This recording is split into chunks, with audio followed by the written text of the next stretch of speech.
Bon.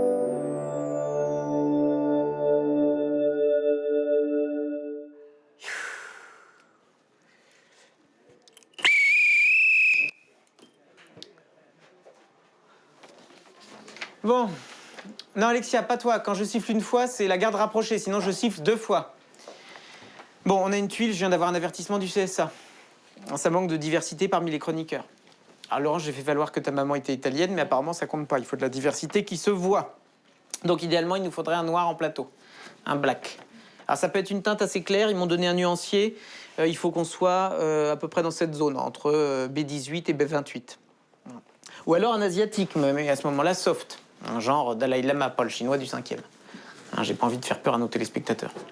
Bon, de toute façon, j'ai un cocktail au CSA ce soir, j'en saurai un peu plus. Bon, autre chose, puisque vous êtes tous là, l'enquête de Corinne sur les camping-cars cartonne en replay.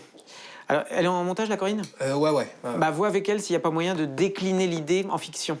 Parce que si on arrive à capitaliser là-dessus et à trouver le twist, ça peut vraiment faire une belle série, à la Borgia ou autre. OK? Bon, sinon, Marc, on a quoi pour ce soir?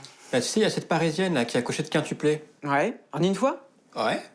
Ouais, bah c'est bien ça, c'est concernant pour notre cœur de cible. Et Cohn-Bendit va rebondir là-dessus en plateau, ouais, ça fonctionne. Jonathan, vérifie que t'as pas des petites bouloches, des petites crottes au coin des yeux, là. T'en avais l'autre jour et ça a fait un bad buzz. Et c'est vraiment pas ce que je recherche pour l'émission. Ouais, c'est le mec qui... Oui, mais écoute, j'en sais rien.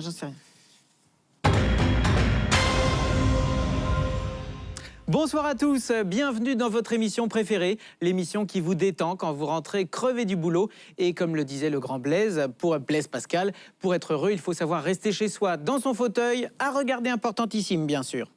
On attaque tout de suite avec le sujet de la semaine. Vous le savez peut-être, il y a quelques jours, 3 des 6 membres d'équipage de la station internationale ont embarqué dans leur fusée pour revenir sur Terre. C'était l'occasion de s'interroger sur l'espace.